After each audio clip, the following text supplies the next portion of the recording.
Councillor Minster?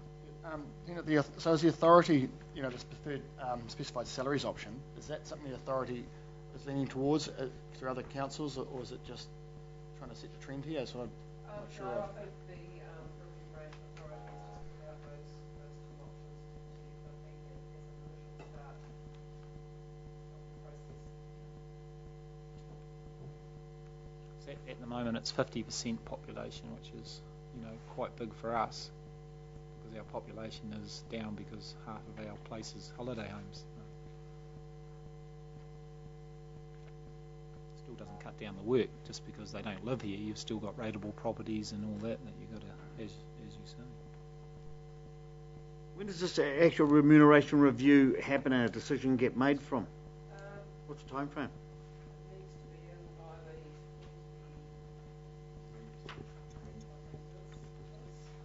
10th of November. And then the remuneration authority will have a look at all the different feedback and then put out some further information for discussion. But they're the ones that will decide anyway. As they do. Where would it likely take effect from, whatever decision they make? Is it a year away or something? I think it'll probably be from the new financial year. 1 July next year. Okay, anything further from anybody? Okay, there's a suggested resolution again on page 15(2). Anybody like to move or second it?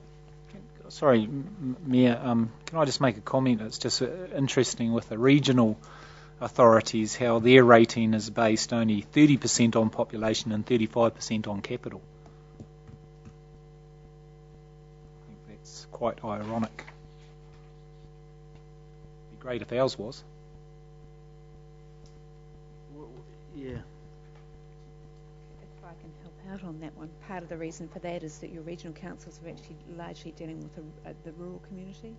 So the tendency is for most of their work to be driven by that large capital basis, which is traditionally where that's going to come from.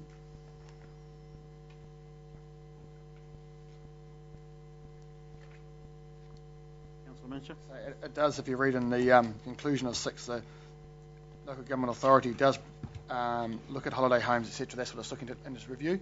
You'll see that, so it does touch on that, and so it looks at those numbers of the population change as well. So it covers that ground we're talking about.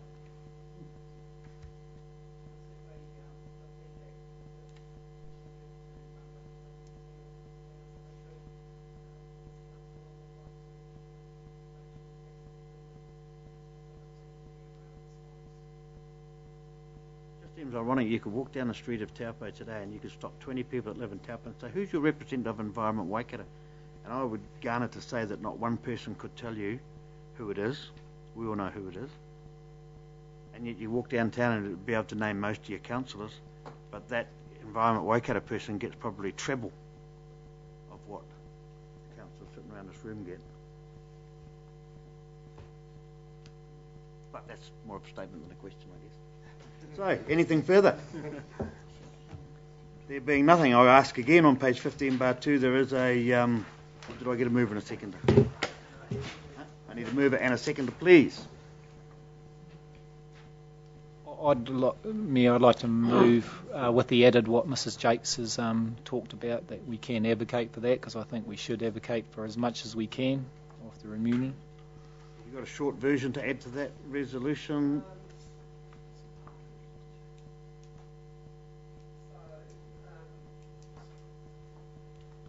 Would you want to add the words, Councillor Downer? There's a multiplier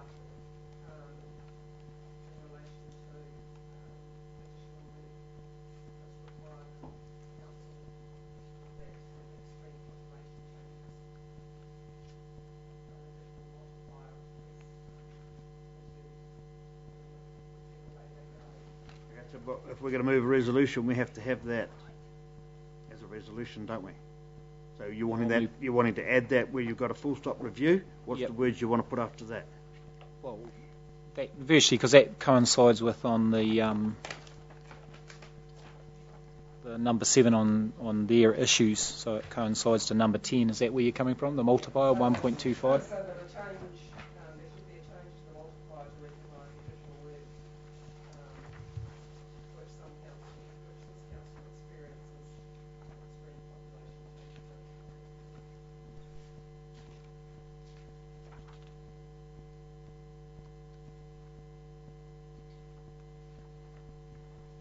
Has everybody everybody Yeah, I'll move that. happy with that? Okay, so the wording as I understood it was that Council supports the draft responses as outlined in the Local Government New Zealand Remuneration Review, changes to the multipliers to allow for changes to holiday period statistics. Is that right? Okay, and you're the mover, Councillor Downer? Does that amended resolution have a seconder? Keep. Councillor Crate? All those in favour? Aye. Anyone against? Carried. Item number 16 is reasonably, what am I looking for? Self-explanatory. For you that probably do know, but Colin Morrell was the electoral officer here at the last election, and of course we have to appoint another one, and it's part of that process. Ms.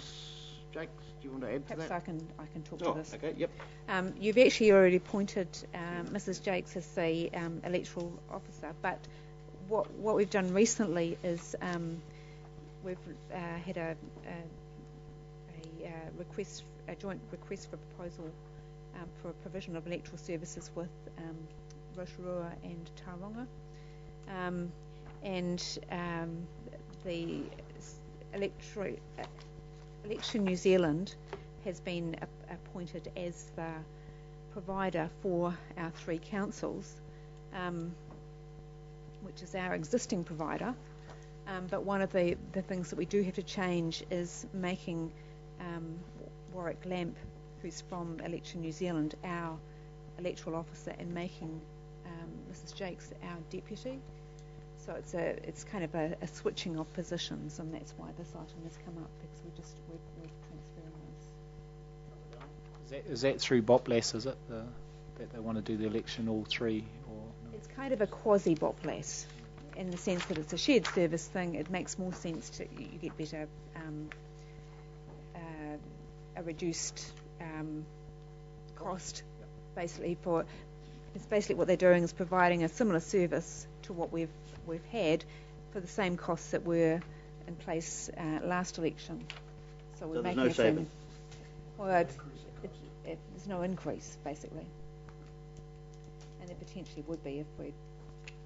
So you're wanting us to join up with Rotorua and Tauranga, and there'll be no increase in cost, no savings of cost, no increase in cost. No increase in cost. It will increase in cost. No increase in cost. No increase in cost. Okay, how much did it cost last time? I'm going to have to refer to Mrs. Jakes for that. To run an election. Jeez. Calm down. Okay, anybody got any? So our electoral officer becomes Mr. Warwick Lamp.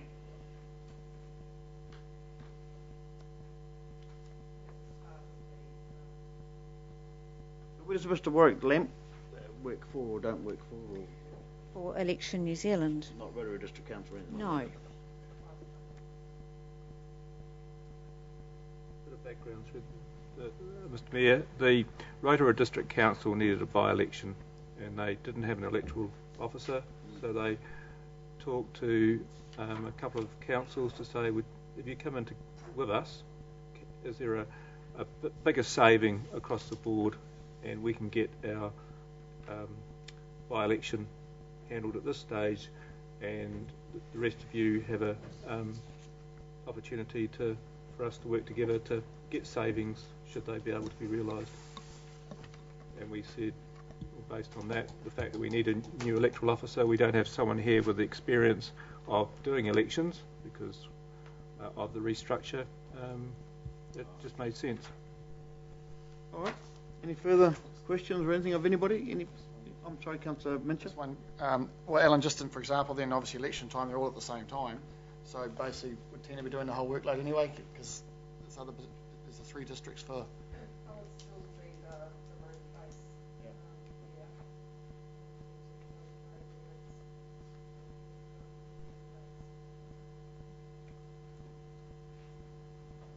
Okay, being nothing further, the previous resolution obviously has to be revoked. Council approved the appointment of Mr. Warwick Lamp as electoral officer. The Council approved the appointment of Tina Jakes as deputy electoral officer. Do we have a mover? Moved. Councillor Downer, second. Councillor Johnson. All those in favour? Aye. Carried. Okay, moving now to agenda item number 17.